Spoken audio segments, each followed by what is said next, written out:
Assalamualaikum warahmatullahi wabarakatuh. Perkenalkan, nama saya Lydia Sri Rahayu. Perkenalkan, nama saya Puput Kartika Syari. Perkenalkan, nama saya Wulan Ujang Lestari Putri. Perkenalkan, nama saya Kaisa Dian Nabila. Perkenalkan, nama saya Gita Yuliasari. Pengertian remaja dalam konteks kesehatan reproduksi dapat didefinisikan sebagai masa peralihan dari masa anak-anak menuju ke masa dewasa. Batasan usianya berbeda-beda sesuai dengan sosial dan kebudayaan setempat. Menurut WHO, remaja yaitu yang berusia 12 sampai dengan 24 tahun. Sedangkan dalam program pelayanan, definisi remaja yang digunakan oleh Departemen Kesehatan yaitu mereka yang berusia 10 sampai 19 tahun. Dan menurut BKKBN atau Direktorat Remaja dan Perlindungan Hak Reproduksi, remaja dalam batasan usia 10 sampai 21 tahun dan belum menikah. Kesehatan reproduksi itu sendiri yaitu kesehatan sejahtera baik fisik, mental, dan sosial yang utuh dalam segala hal yang berkaitan dengan fungsi, peran, dan sistem reproduksi. Secara garis besar dapat dikelompokkan 4 golongan yang berdampak buruk bagi kesehatan reproduksi pada remaja. Di antaranya, yang pertama yaitu faktor sosial ekonomi yang meliputi kemiskinan, pendidikan yang rendah, ketidaktahuan tentang perkembangan seksual dan kesehatan reproduksi, serta tempat tinggal yang terpencil. Yang kedua yaitu faktor budaya dan lingkungan. Misalnya yaitu praktek tradisional yang berdampak buruk bagi kesehatan reproduksi, kepercayaan banyak anak banyak rezeki, informasi yang membingungkan pada anak-anak dan remaja karena informasi tersebut yang berlawanan arah, dan sebagainya.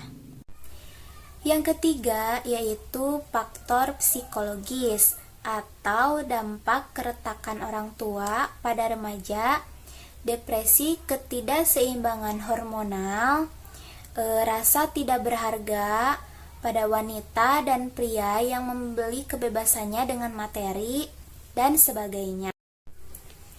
Yang keempat yaitu faktor biologis atau cacat bawaan sejak lahir, cacat akibat pasca penyakit menular seksual, dan sebagainya. Ini akan menjelaskan perubahan fisik, biologis, dan psikososial pada remaja. Tumbuh kembang remaja. Masa remaja dibedakan menjadi 3 masa. Yang pertama, masa remaja awal yaitu pada usia 10 sampai 13 tahun. Yang kedua, masa remaja tengah yaitu pada usia 14 sampai 16 tahun. Yang ketiga, masa remaja akhir yaitu pada usia 17 sampai 19 tahun. Nah, selanjutnya yaitu perubahan fisik yang terjadi pada remaja perempuan. Di antaranya, yang pertama sudah mulainya menstruasi, yang kedua payudara dan panggul membesar, yang ketiga vagina mengeluarkan cairan, yang keempat induk telur membesar dan berfungsi sebagai organ reproduksi, yang kelima yaitu tulang-tulang wajah mulai memanjang dan membesar, yang terakhir yaitu kaki dan tangan bertumbuh besar. Nah, yang selanjutnya yaitu perubahan yang terjadi pada remaja laki-laki. Yang pertama sudah tumbuhnya jakun, yang kedua terjadi perubahan suara yang membesar dan berat, yang ketiga yaitu tumbuhnya kumis, yang keempat yaitu mengalami mimpi basah, dan yang kelima yaitu pundak dan dada bertambah besar dan bidang. Yang terakhir yaitu tulang-tulang wajah mulai memanjang dan membesar. Nah, selanjutnya yaitu pada usia remaja, tugas-tugas perkembangan yang harus dipenuhi adalah sebagai berikut. Yang pertama, mencapai hubungan yang baru dan lebih masak dengan teman sebaya, baik sesama jenis maupun lawan jenis. Yang kedua, mencapai peran sosial maskulin dan feminin. Yang ketiga, menerima keadaan fisik dan dapat mempergunakan secara efektif. Yang keempat, yaitu mencapai kemandirian secara emosional dari orang tua dan orang dewasa lainnya. Dan yang terakhir yaitu mencapai kepastian untuk mandiri secara ekonomi. Nah, perubahan psikis juga terjadi baik pada remaja perempuan maupun pada remaja laki-laki. Mengalami perubahan emosi, pikiran, perasaan, lingkungan pergaulan, dan tanggung jawab, yaitu yang pertama, remaja lebih sering berkumpul di luar rumah dengan kelompoknya. Yang kedua, remaja lebih sering membantah atau melanggar aturan orang tua. Yang ketiga, remaja ingin menonjolkan diri atau menutup diri. Yang terakhir yaitu remaja kurang mempertimbangkan maupun menjadi sangat tergantung pada kelompoknya. Ini saya akan menjelaskan tentang determinan perkembangan remaja. Pada bagian ini juga penting diketahui aspek atau faktor-faktor yang berhubungan atau yang mempengaruhi kehidupan remaja. Keluarga, sekolah, dan tetangga merupakan aspek yang secara langsung mempengaruhi kehidupan remaja. Sedangkan struktur sosial, ekonomi, politik, dan budaya lingkungan merupakan aspek yang memberikan pengaruh secara tidak langsung terhadap kehidupan remaja.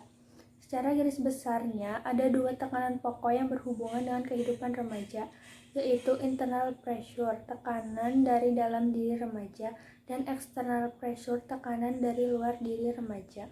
Tekanan dari dalam, internal pressure, merupakan tekanan psikologis dan emosional, sedangkan teman sebaya, orang tua, guru, dan masyarakat merupakan sumber dari luar, yaitu external pressure. Teori ini akan membantu kita memahami masalah yang dihadapi remaja, salah satunya adalah masalah kesehatan reproduksi. Perilaku seksual remaja dan kesehatan reproduksi. Perilaku seksual remaja terdiri dari 3 buah kata yang memiliki pengertian yang sangat berbeda satu sama lainnya. Perilaku dapat diartikan sebagai respon organisme atau respon seseorang terhadap stimulus yang ada. Sedangkan seksual adalah rangsangan atau dorongan yang timbul berhubungan dengan seks. Jadi perilaku seksual remaja adalah tindakan yang dilakukan berhubungan dengan dorongan seksual yang datang baik dari dalam dirinya maupun dari luar dirinya. Adanya penurunan usia rata-rata pubertas mendorong remaja untuk aktif secara seksual lebih dini, dan adanya persepsi bahwa dirinya memiliki resiko yang lebih rendah atau tidak beresiko sama sekali yang berhubungan dengan perilaku seksual. Semakin mendorong remaja memenuhi dorongan seksualnya pada saat sebelum menikah. Banyak remaja mengira bahwa kehamilan tidak akan terjadi pada intercourse atau sanggama yang pertama kali atau dirinya tidak akan pernah terinfeksi HIV atau AIDS karena pertahanan tubuhnya cukup kuat. Dari kedua definisi kesehatan reproduksi tersebut ada beberapa faktor yang berhubungan dengan status kesehatan reproduksi seseorang, yaitu faktor sosial, ekonomi, budaya, perilaku lingkungan yang tidak sehat, dan ada tidaknya fasilitas pelayanan kesehatan yang mampu mengatasi gangguan jasmani dan rohani. Perilaku seksual merupakan salah satu bentuk perilaku manusia yang sangat berhubungan dengan kesehatan reproduksi seseorang. Pada pasal 7 Rencana Kerja ICPD Kairo dicantumkan definisi kesehatan reproduksi, menyebabkan lahirnya hak-hak reproduksi. Sudah barang tentu saja kedua faktor itu akan sangat mempengaruhi tercapai atau tidak kesehatan reproduksi seseorang, termasuk kesehatan reproduksi remaja.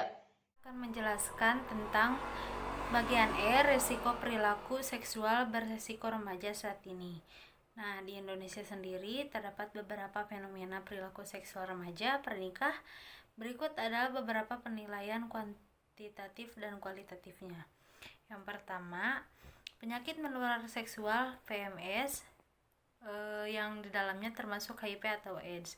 Nah, dampak dari perilaku remaja tersebut terhadap kesehatan reproduksi adalah tertularnya penyakit HIV atau AIDS, adanya kebiasaan bergonta-ganti pasangan, dan melakukan anal seks semakin rentan untuk tertular penyakit,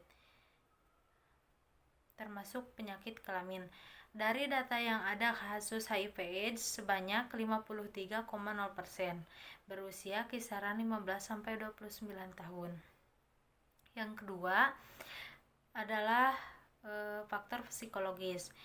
Dampak lain dari perilaku seksual remaja yang sangat berhubungan dengan kesehatan reproduksi adalah konsekuensi psikologis. Korban utama dalam masalah ini adalah perempuan. Ketika kehamilan terjadi sebelum pernikahan, tentu saja menjadi aib yang sangat memalukan di kalangan masyarakat, sehingga membuat korban tersebut merasa stres dan depresi secara fisik, sosial, dan mental yang berhubungan dengan sistem tersebut. Strategi meningkatkan kesehatan anak remaja, yaitu dengan pendidikan seks. Strategi pendidikan seks di masa lalu berfokus pada anatomi fisiologi reproduksi dan penyuluhan perilaku yang khas kehidupan keluarga. Baru-baru ini, pendidikan seks mulai membahas masalah seksualitas yang terjadi pada remaja. Misalnya, program yang sekarang sedang berfokus pada upaya remaja untuk mengatakan tidak. Pihak oponen program pendidikan seksualitas di sekolah percaya bahwa diskusi eksplisit tentang seksualitas meningkatkan aktivitas seksual di antara remaja dan mengecilkan peran orang tua.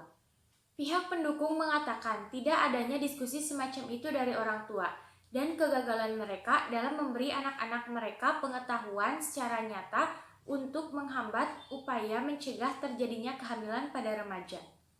Peran keluarga, masjid, gereja, sekolah kompleks, kontroversial pendidikan seks. Orang tua mungkin tidak terlibat dalam pendidikan seks pada anak-anaknya karena beberapa alasan.